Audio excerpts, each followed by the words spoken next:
Matt Francev, and I am 33 years old. My house was located in Laguna Hills, and it burned down December 27th, 2014.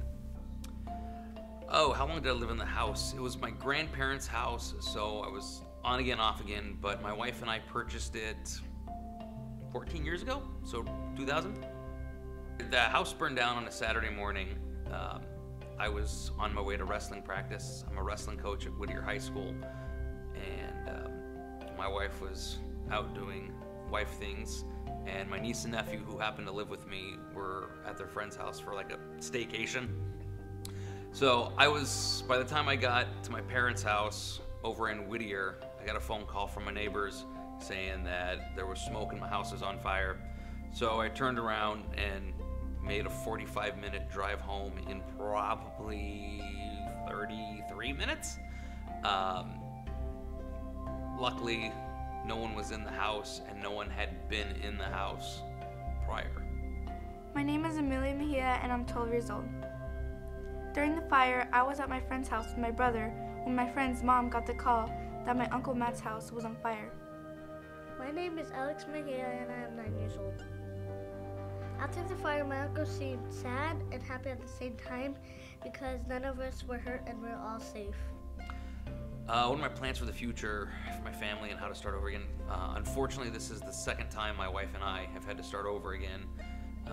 We used to live in New Orleans and had a home in the lower 9th Ward that kind of washed away when the levees breached. It was a shotgun double that we had bought when we were in college. So that was our one kind of big migration back to Whittier. Did the fire have any effect on my uncle? Well, at first he was really disappointed and angry, but overall he stood real positive, and it's just really inspirational to see how you could lose everything, even twice, and still have a smile on your face every day. So our plan is to rebuild the house. The insurance company's in the process of demoing what's still standing of the house that burned down, and we're gonna rebuild. They'll rebuild it just like it was, except everything will go up to code upgrade because the house was built in 1937.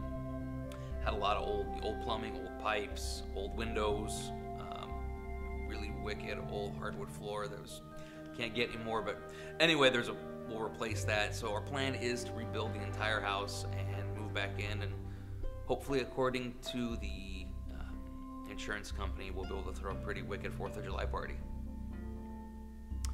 What can I take away from this event that's not completely negative? You know, the big thing is it's just stuff.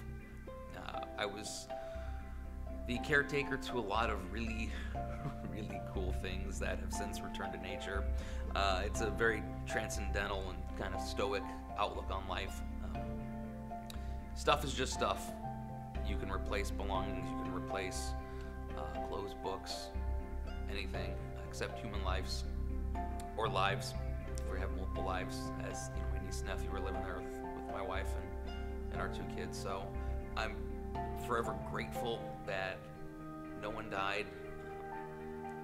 Something that I wish for my uncle's future is to have his house back and nothing like this happen again.